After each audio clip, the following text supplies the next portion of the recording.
It is a brand new season of GT World Challenge Europe powered by AWS. Sprint Cup and qualifying here at Brands Hatch is just moments away. It's a big grid of 34 cars, and with just 10 minutes per session to determine the grid for race 1 and then the second 10 minutes race 2. It is going to be very busy indeed. This is going to be fascinating, especially given that Brands Hatch is not the easiest of tracks around which to overtake, so a lot of the hard work's got to be done in qualifying. David Anderson and Peter Dunbreck trackside, and what a track, Peter. The sun has gone in, it's looking a little bit threatening above, but for the drivers this is a proper old school circuit. Yeah, you're right, it's cooled down slightly now.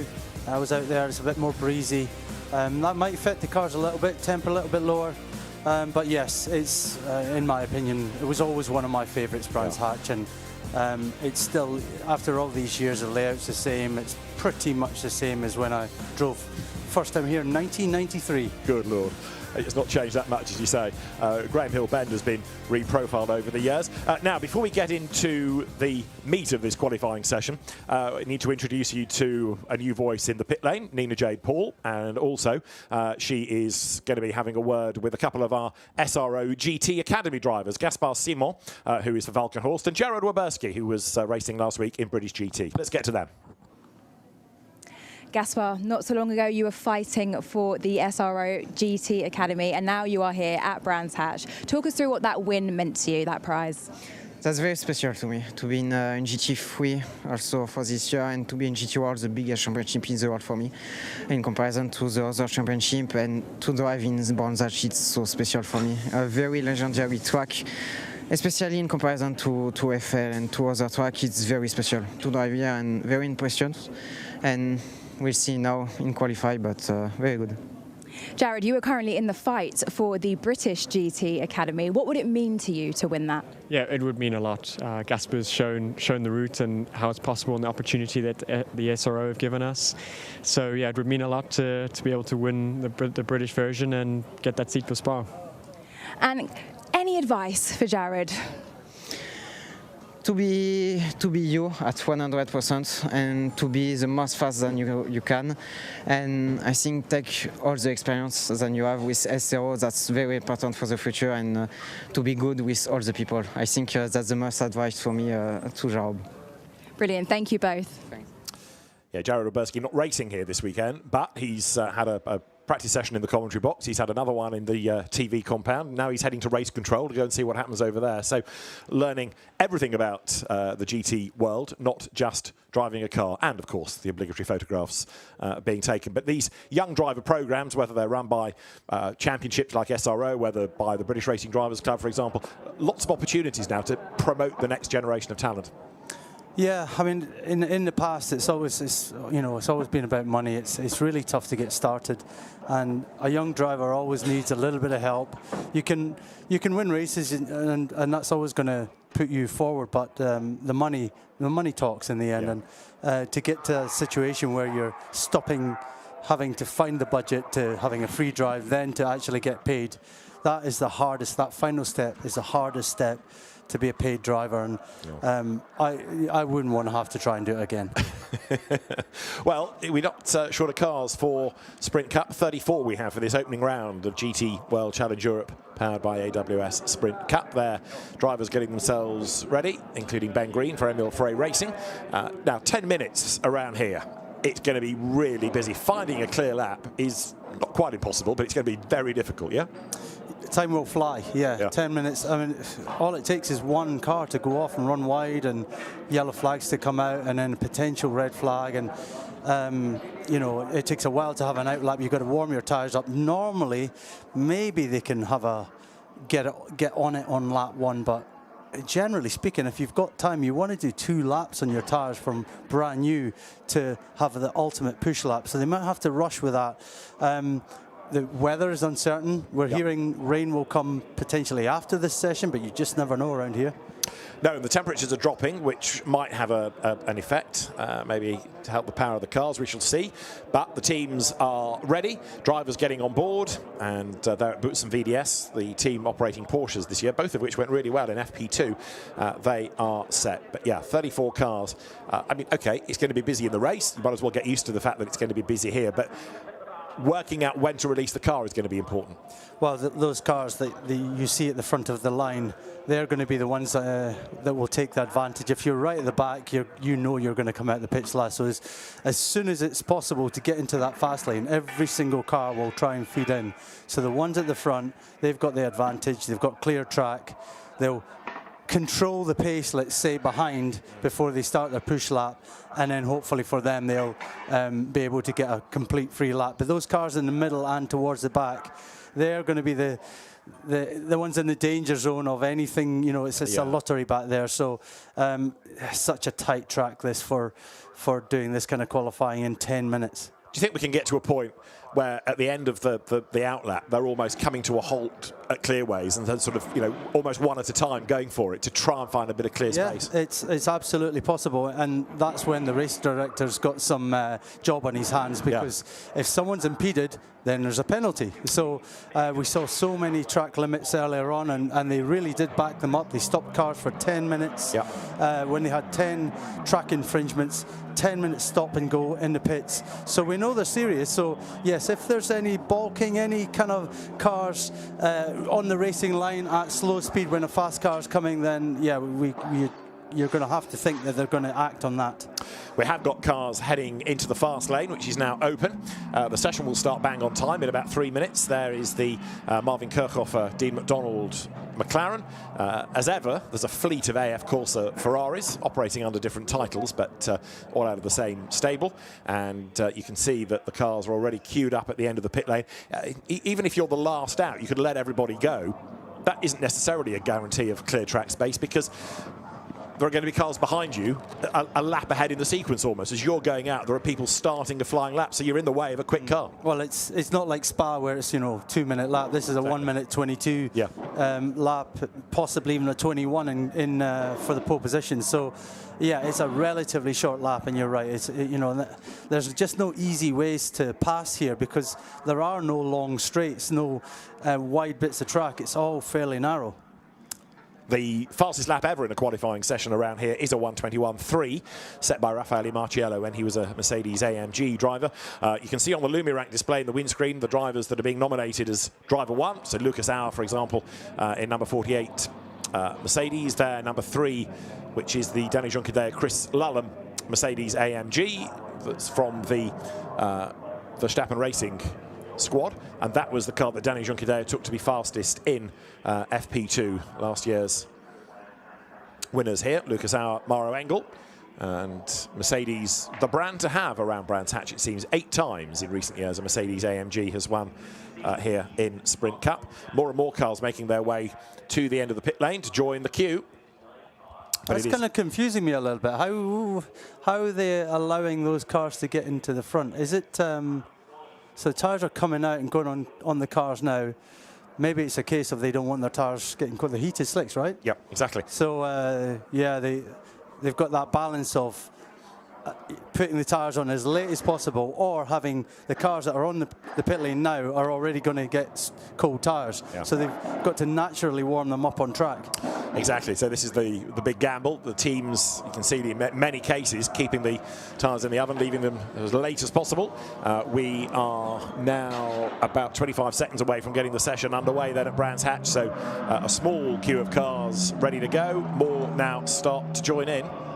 And it's going to be very, very busy indeed. Not only out on track, but when all the tyres are fitted to cars, the mad scramble to get them off that pit apron and into the fast lane, as Peter Dunbrek was suggesting. That's going to be worth watching as well. Rather nervous, pensive faces up and down the pit lane as we get set to go. Lights go green, qualifying underway, and out they come then. So it's Ferrari that blasts onto the circuit first of all. Car controllers in the pit lane now getting ready. In some cases, not much urgency, actually. No, so, yeah, I've rethought what I was thinking earlier. So you've got a 10-minute session. These cars that go out, they've really only got 1, maybe 2 push laps until the tyres are done. So they're cleaning the track for the cars that are choosing to go out a bit later on. And so they're risking it more. Yeah. I would say these cars that are sat there are risking it more, because if there's yellow flags, red flag, whatever. So personally, I'd be tempted to go early and just get it done, get my lap done on a dirtier track potentially, but at least you've got that lap that banker lap in place. Number 5 is Mikey Porter, who was quick in FP2. It was Carl Bennett in the Ferrari that was first out. Kelvin van der Linde, fastest in FP1 earlier on in the day. Looks on as Lucas Auer is getting set. Also there you can see number 3 Mercedes, the Junker Chris Lullum entry. And now more and more cars being released. This is coming out of the WRT stable. But now, Carl Bennett, first man on the road, might think, whoopee, clear road ahead of me. But it ain't going to be clear much longer because there are more cars filtering out of the pit lane ahead of him. Absolutely, yeah. He's going to... So it looks like he's on push lap now. But yes, he's going to immediately come under trouble. So these cars that are leaving the pits have to get out of his way. Yeah. So he clears that wave that had just at pit exit. So this is the first flying lap of the car. Carl Bennett, who used to race in WEC, race Asian Le Mans GT cars in the winter, goes through Druids, and he will be setting the target sectors, runs it a bit wide out of Druids, but trying to maximise what clear road he might have here. So the Ferrari along Cooper Straight. This is a car that runs in the Silver Cup, sets an absolute best sector 1, but of course it does. It's the first car through it on a flying lap, and that is then actually bettered by traffic behind. So Carl Bennett accelerates down now towards Hawthorne, and actually ahead of him the road is still pretty good, still pretty clear. So more cars from pit exit. The road is going to get ever busier. Clock ticks on down. We've already got to 7.5 minutes pretty much. So as Peter Dumbreck was saying, you need to roll the dice a little bit. You go early on a slightly dirtier track, you leave it later and let other people not only clear the circuit, I guess, but also establish a target time for you. Then you know what you're aiming at, in a sense. Bennett up towards Stirling's. Lucas Auer joins in now. So there's a nice big section of track that's empty there. So actually, your lead car there has had a pretty clear lap, so we get a good indication of the time now. So over the line goes Carl Bennett, and he stops the clock at a 1:25.2. There is Mikey Porter, who goes faster, and Mikey does a 24.1. Kelvin van der Linde, Charles Weert's car, Charles at the wheel of it, that's ready to go. 34 cars, we had 33 in FP2, a damaged number 66 Audi did not make it, but Ariel Levi is at the wheel of the car, so it is on track, as here is Tom Fleming, very quick Brit, heading up towards the timing line with a personal best, an absolute best, more importantly. He goes across the line, goes fastest. Valentino Rossi not that far behind him. Now look at this, Valentino Rossi had done an absolute best sector 1, but he's got traffic ahead of him, Peter. Yeah, unfortunate, he's going to lose a little bit of time from that. He's got away with it, I think, but it will have just cost him fractions, which you can ill afford to lose. Tom Fleming is quickest, Dean McDonald is second, and Valentino Rossi has a big, big moment at Stirling's. Yeah, just rear tyres giving up through the exit to that corner. Starting to catch up to that Red Bull Mercedes, and it's going to affect his pace. The Red Bull now, I guess, is going to push full gas now. I think that perhaps we're on an outlap, so he's maybe been bogged slightly, but not as, you know, visually not, but it will have affected his car. Carl Bennett has also had a lap time taken off him for track limit abuses. That was the very hard and fast rule by Niels Visich, the race director. If you exceed track limits in qualifying, we take the lap away. No second chance. And that's the other thing. You've only got 10 minutes. It's busy. You can't give a lap away. You can't abuse track limits. It's just not worth the risk. Yeah, you need those banker laps. But at the same time, you know, qualifying is so important around here because overtaking is going to be very difficult come race time. So Mikey Porter up towards Druids. That car is 8th. Mathis Lismont has now gone fastest. The former motocrosser in the WRT BMW number 30. Valentino Rossi has gone 2nd, and the margin is 39 thousandths between them. There's an awful lot, almost car by car, the order changes. This is Ricardo Fella, 2023 Sprint Cup champion, personal best, absolute best, coming out of sector 2 now. That's a big chunk in the second sector that he's gained. Exactly right. Mathis Lismont. Caught the car in front. It's possibly not been ideal. He might have lost a little bit of time through there. All right, let's have a look then. So it's the first flying lap from Ricardo Fella. He goes over the timing line fastest. This is Lismont, who did an absolute best sector 1, and he's way off the road there at Stirling's. That's that lap gone. He's lost time in sector 2. He's lost time in sector 3. And he's lost a lap because he was out the circuit. Yeah, exactly. So the lap's irrelevant anyway. Mathis Lismont now just has to clean the tyres and try and go again. He's got 4.5 minutes as he comes over the timing line. Stays second, of course, but doesn't go any quicker. So Porsche, BMW, then Audi 4th. Sorry, try again. Porsche 4th, Ferrari 5th, and McLaren down to 6th.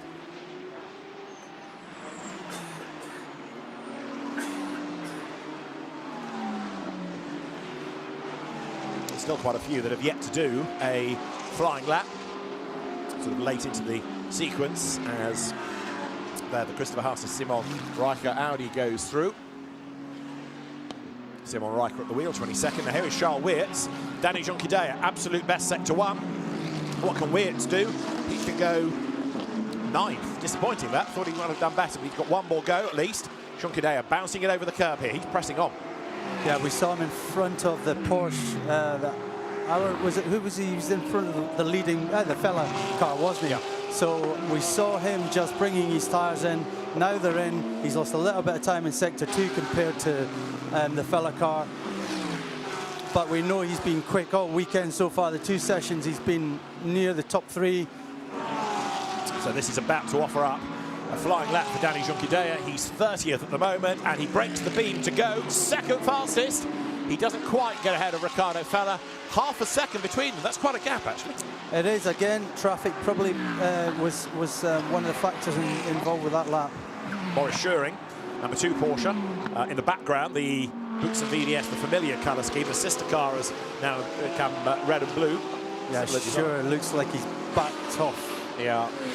He's not raced here before. Tried to get a clear lap for the next one, but that puts him into the path of Ferrari behind. It does, so he pulls the pin now, coming out of Clark Curve, heading up towards the line. He can squeeze 2 more laps out of this. Maurice Schuring, he's 6th at the minute, goes over the line, stays 6th. This is Dylan Pereira, who was good at the start of free practice 1 earlier on in the day. That car is 32nd, and the only car that's not yet offered up a lap time is the Yacht Rapponge David Pittard BMW Yacht Rapponge at the wheel of it. Right, Pereira wide at Stirling, sideways at Stirling. You can see how dirty and dusty the road has become there. Yeah, all it takes is 1 or 2 drivers to run wide and just bring that dust onto the circuit, and you see the rear end, the tail end of that Audi just sliding.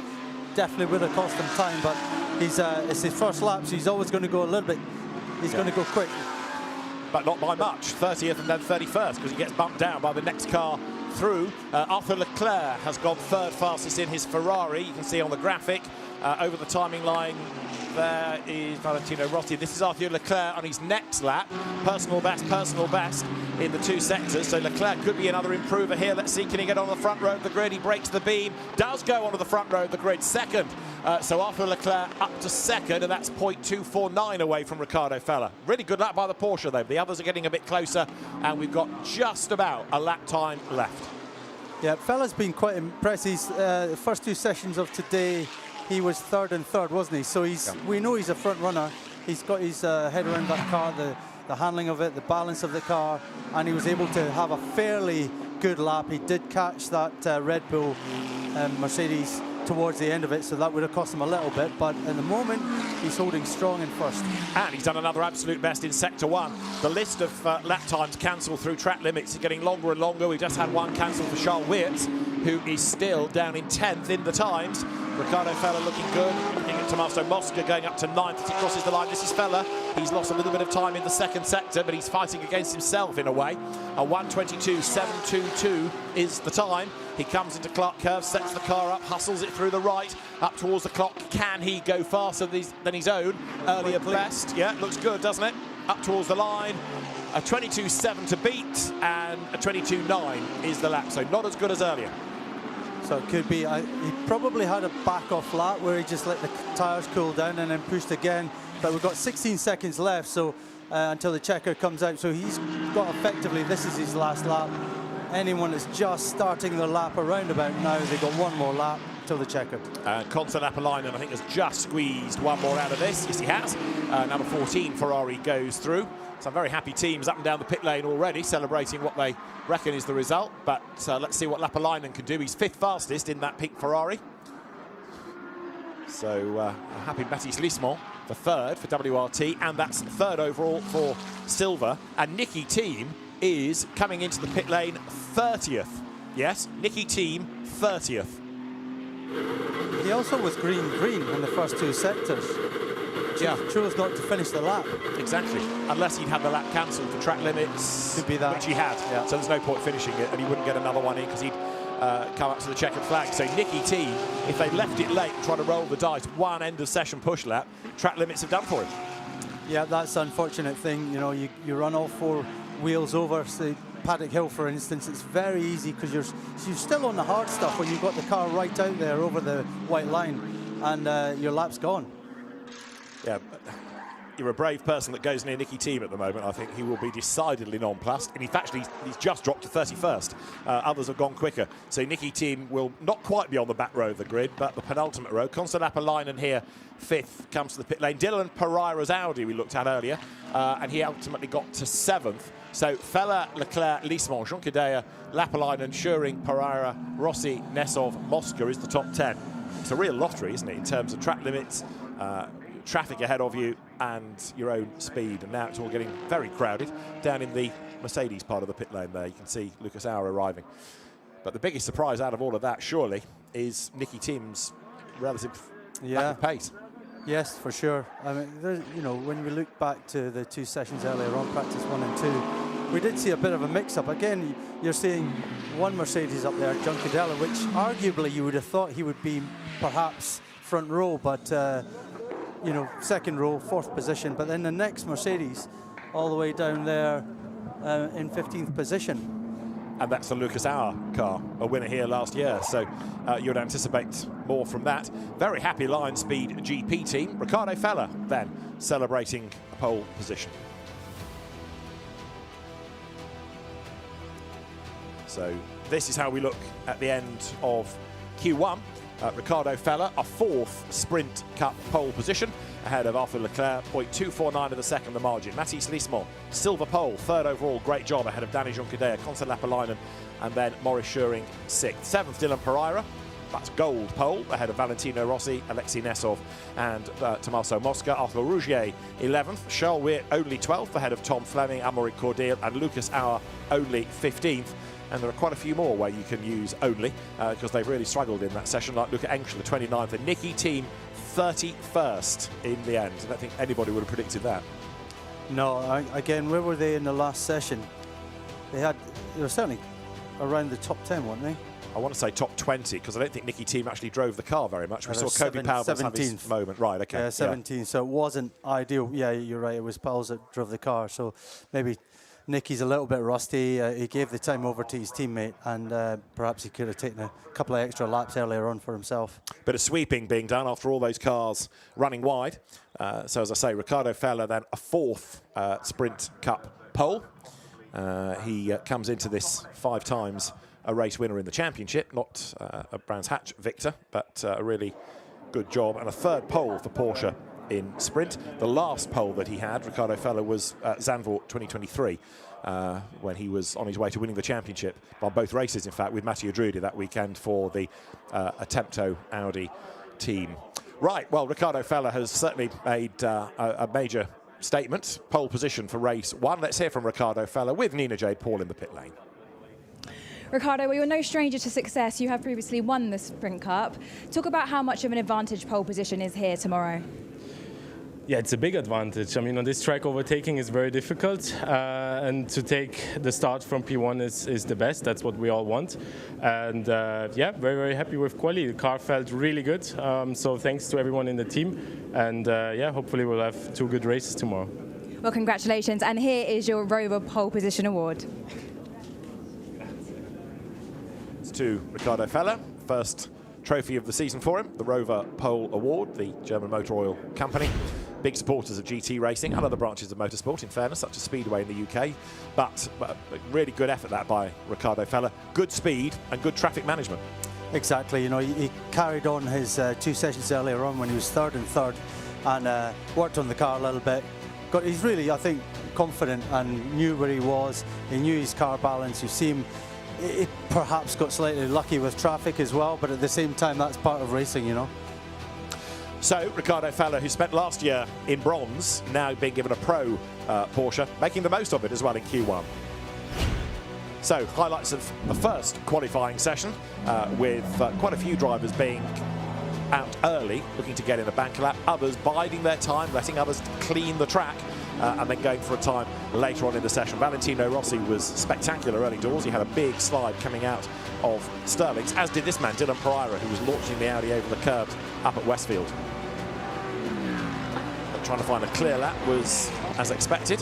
Half of the problem. We had Consolap alignment going nicely in the shocking pink Emile Frey Racing Ferrari. Danny Juncadella was in the mix as well in number 3 Mercedes, using all of their own and then some. Mathis Liesmont, silver pole position, an excellent job, and 3rd overall in the Team WRT BMW. Second fastest though would be the Ferrari in the hands of Arthur Leclerc, and fastest in Q1, Ricardo Fellers Porsche. He is your first Rover Pole Award winner in Sprint Cup. So now we get set for the second qualifying session, another 10 minutes for the teams. And again, there are teams look ready with the fast lane open, queuing up at the end of the pit lane, trying to be first on to the racetrack. Interesting to see whether the teams follow the same pattern as last time. You know, if you release the car into the fast lane, do you do that again? If you lag back and it may not have worked, you know, do you change what you did? Yeah, I was thinking about that. I wonder of the, whatever it was, 6 cars that went fairly early, which cars of the 6 did well and which didn't, and you know, if did any of them do well, and was the technique to just wait a little bit longer? I think one of the cars that's gone to the end of the pit lane is the number 5 Optimum McLaren. That's the car that is shared by Mikey Porter and Guilherme Oliveira. Well, they're at pit in. In other words, they've got the whole line of cars to go past, so it's worth them trying to get to the front of the queue early. Otherwise, they're just going to get mired in traffic. But as we spoke about, the tyres are going to, you know, get cold, and that's not ideal. So it's all about your warm-up, and generally, for me anyway, I always had a technique of exactly how I would warm my tyres up in the best possible way. You learn it over multiple races, multiple qualifyings and sets of tyres, and you know what's going to make them work and what's not going to make them work. And how many laps you can get out of them, you know, that's the other thing, how gentle you are, whereas some drivers might be super hard on them and it's really just 1 or 2 laps. Because we did see some drivers cool the tyres and go again and still put in a quick lap, but you know, if you can get that first lap correct, where the temp is bang on, you get no traffic, then the highest grip level is going to come from, you know, the first push lap on your tyre, proper push lap. Interesting to see as well which cars are similar position in both sessions, because you know that it's there for a pretty solid car. Like Arthur Leclerc's Ferrari, for example, front row. First time I think Arthur Leclerc's been on the front row in Sprint Cup, so a job well done. Valentino Rossi now will watch the pace of Max Hesse, who takes over. He's watching the pace of the rain coming in on his phone. He's a bit concerned about that, I think, and many of the teams will be. In the background, you see Pierre Dieudonné just turning to the camera, Rahal Frey standing next to him, and Valentino gives a cheery wave, as ever he does. And they're one sole McLaren then. Guilherme Oliveira's car queued up at the end of the pit lane, ready to go in about 1.25 minutes time. Other teams getting set. CSA Racing releasing treble 5 down the pit lane. So that McLaren joins the queue of cars.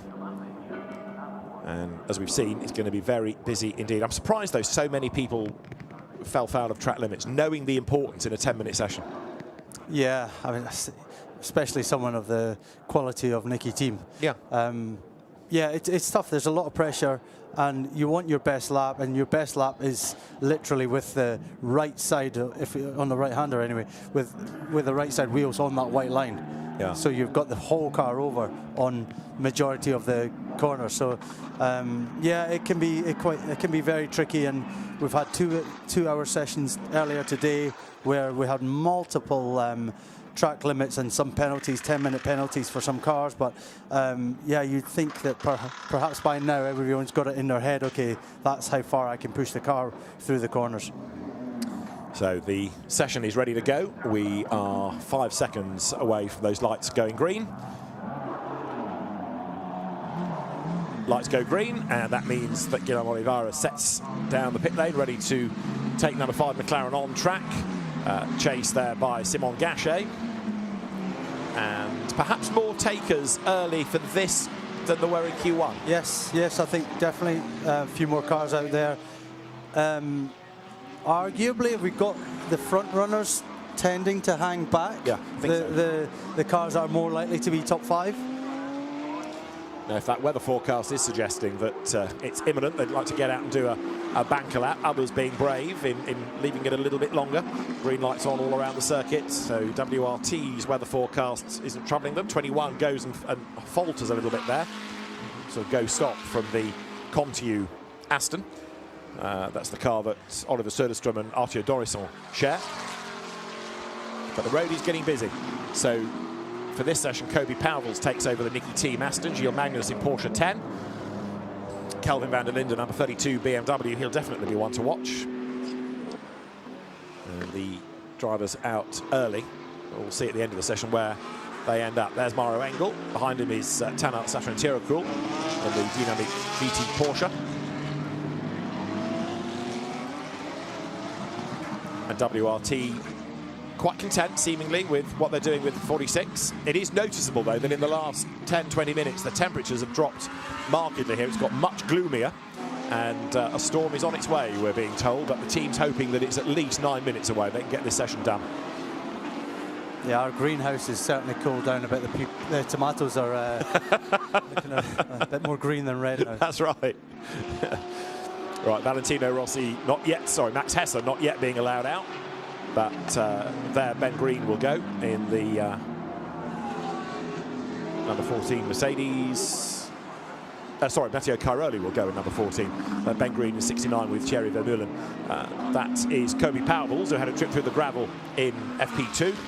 Guillermo Oliveira, number 5 McLaren. He was first out, so he'll be the first one to offer up a lap time. Still there are cars leaving the pit lane, and we haven't had all 34 yet. So ahead of Oliveira, look, he was first out, but the track is busy, and already we've got a cancellation of the lap for track limits. Tanat Safran-Tirokool in the green and white Porsche, losing a lap time, so the message ain't getting through necessarily. There is Gilles Magnus, who has always been a star in GT World Challenge Europe, whether it's been sprint or endurance. He's looked after by touring car legend Rob Huff, and Gilles Magnus this year a Porsche driver for Boots and VDS, and looking quick. He is setting the benchmark time. He's one of a limited number of people that have gone through sectors thus far, hence he is looking very strong, and then he bails, backs out of it. So he's slowed right down. This is what I was touching on before the session started. Slow down there, let the traffic go, and then nail it at Clark Curve. I think that first lap is not the lap to do it. The tyres aren't ready. Right. So he's brought them in, he's just got out of it, and now is the push lap. Okay. More lap times are disappearing for track limit abuses. We'll worry about those when they become more significant, as Maro Engel's Mercedes then hammers down towards Hawthorne. Absolute best sector 1. This has not looked the fastest nor the most compliant of Mercedes during the day. You can see it bottoming as it heads up towards Westfield there, but Engel's got it by the scruff of the neck here. Again, correct me if I'm wrong, but I'm not sure this lap from him will be. It's purple right now because he's the fastest. You know, he's the leading car that's the fastest. But I don't think this is going to be the lap that sets the pole position. I think you're probably right. Engel still. This car just looks more of a handful than the number 3 Verstappen Racing Mercedes. Engel is going to go across the line and do a decent lap, that's for sure, which will become the benchmark for 22.851. What about Bastien Bus of the Porsche, though, taking over from Ricardo Feller? Here he is. So can this be a better lap time than Maro Engel's? Let us look. Up towards the timing line he comes. Bastien Bus aiming for better than a 22.8, and he is better, 22.6. Phew. Because I did say that Engel's lap wouldn't be pole position, so let's hope that doesn't get taken off him for track limits. That's your get out of jail free card, that, yeah. A really good effort by Simon Gachet to go third, and the Yacht Repange BMW has had a Q1 pit lane infringement noted, so that car's story may not be over. This is Matteo Cairoli, last year in a Mercedes, the year before that in a Lamborghini, the year before that in a Porsche, now Ferrari, so he's getting through the brands, and new to Emile Frey Racing. Cairoli, always a quality driver. Yes, actually, I teammated with him in 2020 at Nürburgring in the Falcon car. Oh, yeah. And I watched his onboard, and he just looked so cool and relaxed. And I was just about matching his times, but I was driving with a knife to my neck. So no, a lot of respect for Matteo, superb driver. Yeah, no, he is. And he's just gone 9th fastest, which very quickly, oh dear, has disappeared. Lap time taken off him. Yeah, as we've seen from many drivers around here.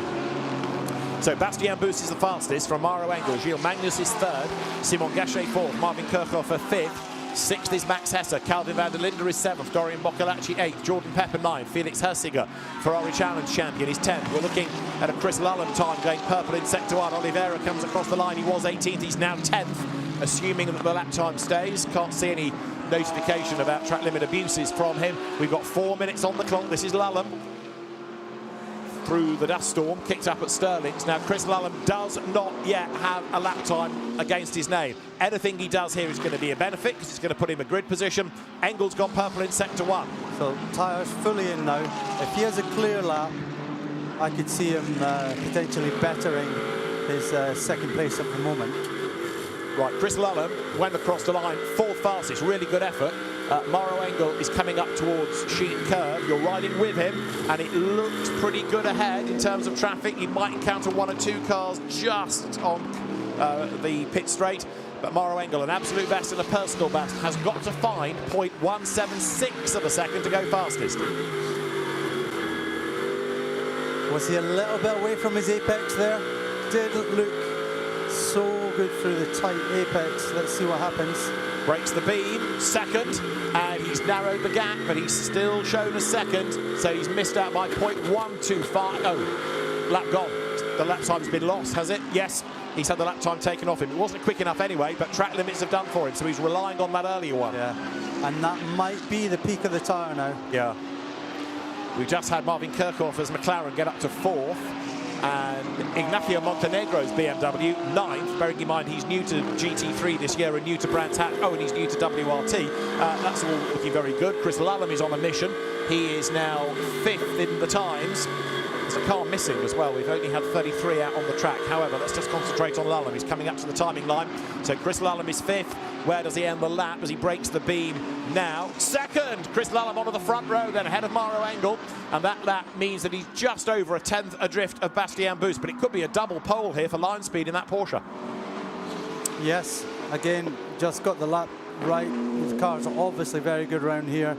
But it's also nice to see Porsche, Mercedes, some McLaren there, BMW, Audi tops out the top 10. So yeah, we got almost, I think we've got all the brands apart from Aston Martin. First Aston Martin down in 20th. Absolutely right, and it's been a disappointing day for the Aston Martins. So Porsche, Mercedes, BMW, Mercedes, Porsche, McLaren, BMW, Audi is your top 10. We're into the last 2 minutes. We've now got the 34th car out, very late. Andrea Frasinetti. Look in the background there, another big dust cloud still settling. And it's going to happen ahead of Kelvin van der Linde. There's a car facing the wrong way with about 1.5 minutes on the clock. That looks like 35 that has gone around. It's Gaspar Simon, I think, the SRO GT Academy winner. And he needs to get that going, but he's in an awkward place to spin turn the car. Problem is that it's going to be a yellow flag. There will be a yellow flag in that zone, so this lap won't count. Yeah. And there is Matteo Cairoli on a slow lap, and Cairoli has recorded a lap finally, but this is very, very sedate. And there's another dust storm settling, but the road is clear. That's the good news. Oh, and now a red flag with 1 minute to go. Can't imagine. Well, you're not going to get a lap in, are you, in a minute? You're not going to be able to do that. So that's the end of qualifying, seemingly. End of qualifying, yeah. So it was Gaspar Simon who spun, and Niels Vitic, the race director, calls for the red flag. Ah, now 34 also in the gravel. Has he? That's Matteo Villagomez. Maybe that was the one that spun, and then he's tried to rejoin and put himself in the gravel, or is it 2 separate incidents? Well, it's the same corner, yeah. So I think that is a car that must have spun, and he spun across the road and then got himself stuck on the other side. Right, well, apologies if that's the case. That Gaspar Simon looked like that livery, but Matteo Villagomez in the sister car. Well, well done, line speed. This is a team running Porsches in pro for the first time, and Bastien Boost and Ricardo Feller a pole position each. That will be a first one for Bastien Boost in Sprint Cup. Really, really excellent job there. Very impressive. You know, they had all the lottery of when to start the car, when to start the push lap. And yeah, it just managed to get it just right. Lap time very similar to the qualifying in the previous 10 minutes. So of his teammate, not much in it between the two of them, and both good enough to be in pole position. Yeah, you see him spin across the track and then get stuck in the gravel. Yeah. So it was Matteo Villagomez, not Gaspar Simon. Apologies, and that was all captured from the front of Marvin Kirchhoff's McLaren. So red flag, session at an end. and that car will need to be retrieved. It was 27th in the times, but if you cause a red flag, you lose your lap time, so you slide back down the pole, as it were. Right, yeah. Recovery vehicle makes its way out, the drone looking down on all of this.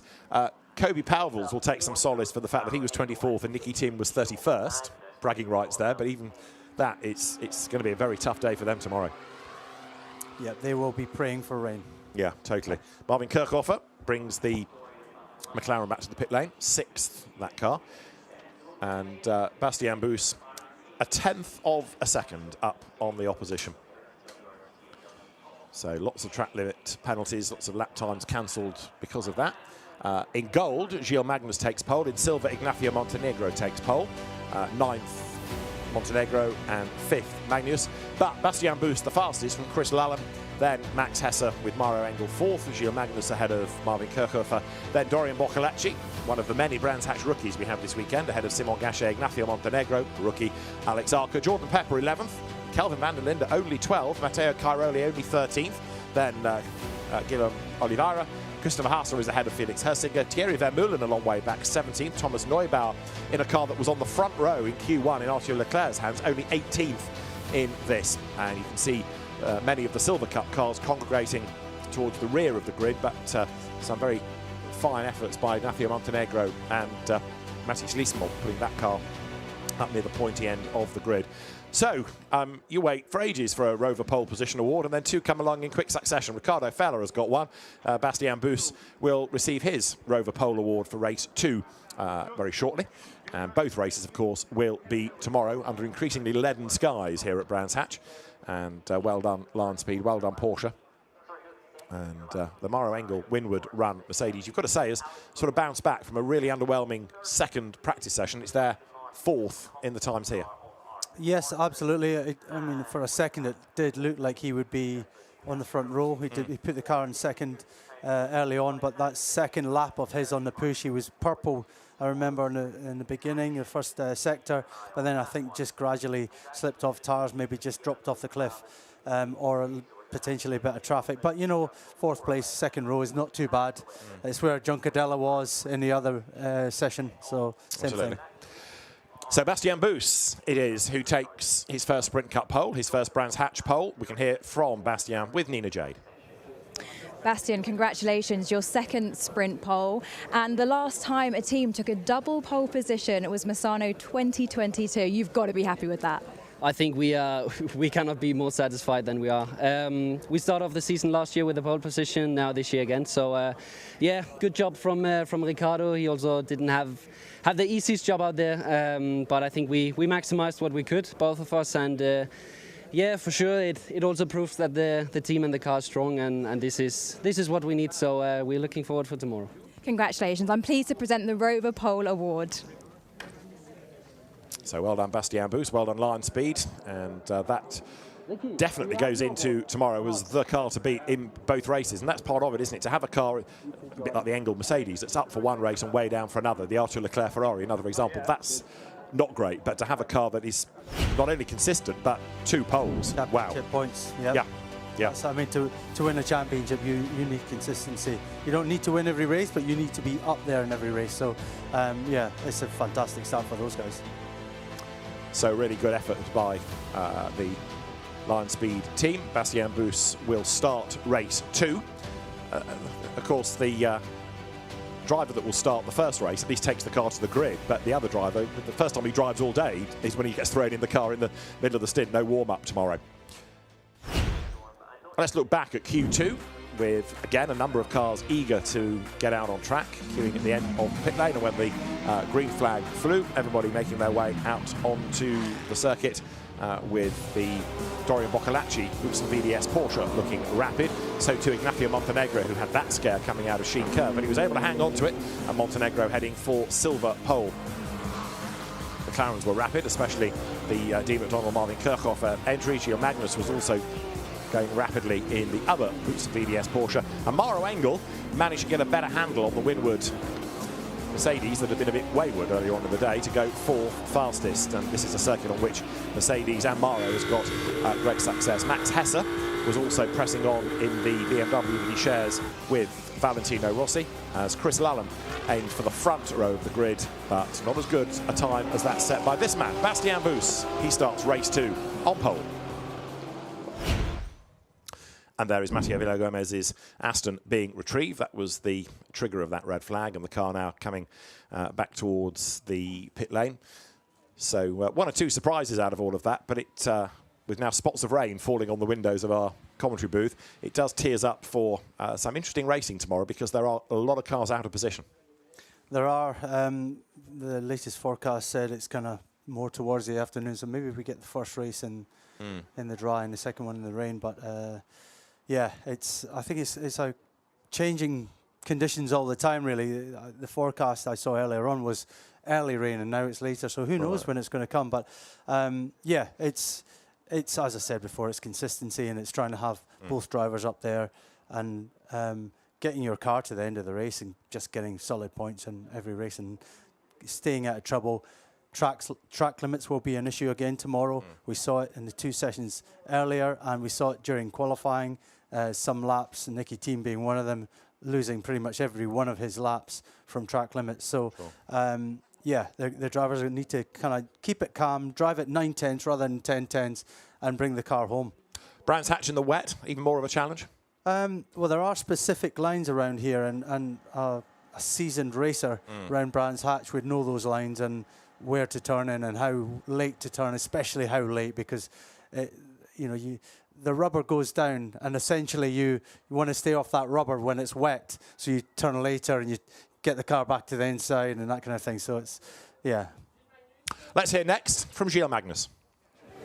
Gilles, solid session for you, 5th overall and gold pole position. Yeah, satisfied. Always a bit stressed before quali here in Brands Hatch, for sure, with the rainy conditions, or the rain which was coming, which didn't come in the end. But yeah, and it ended well with a pole position in gold. Here it's really crucial to start on pole, as overtaking is really tough. So looking forward to tomorrow. Well, you timed it well with the rain. It's just starting to trickle down now. Might be a wet race tomorrow. How are you feeling about that? Would be my first time in the rain with this car, so that's going to be tricky, but we know the Porsche is really, really strong in wet conditions. So mixed feelings, but confident in a way. Overall, what's your main focus for the race? Taking the victory home. Now that we start first in gold in this race, at least we need to take it home. And then with Robin, who also did quite a good quali, we'll start, I don't know, somewhere in the middle of the gold class. So yeah, gaining a few positions, maybe a podium would be nice. Well, congratulations again. Thank you very much. Gilles Magnus was a real star in touring cars initially before coming into GT. So tomorrow it's going to be around 10:45 that we are on air for the first race, which will be starting around about 11:15. There is Gilles Magnus's car, and an excellent job done by Gilles, Robin Knudsen, stepping up into GT3 from Porsche Cup Scandinavia and McLaren Trophy. And when the cars go racing tomorrow, it can be fascinating to see what progress can be made. I think the first couple of corners are going to be a bit leery, and crucially, pit stops here, where they're not done to a time, are going to be even more important, because that's when you can, and WRT have proved it year on year, vault up the order. Cars then now going to their pit boxes under part fair made conditions, and we will get set for 2 good races tomorrow. 1 or 2 drivers inevitably here going through their hard luck stories, Peter. Yeah, there's always going to be some excuses. I mean, the guys up the front, everything went well for them, but the ones further back, the conditions might not have been right, and luck played a part. But at the end of the day, it's motor racing. You've got to kind of balance all these things out. Yeah, there's always somebody that's going to be disadvantaged. So we look forward to a great day of racing tomorrow. 2 one-hour races for our first Sprint Cup weekend. Race 1 lights out at 11:15. We'll see you tomorrow. From Nina Jade, from Peter, from me, David Addison. Goodbye for now.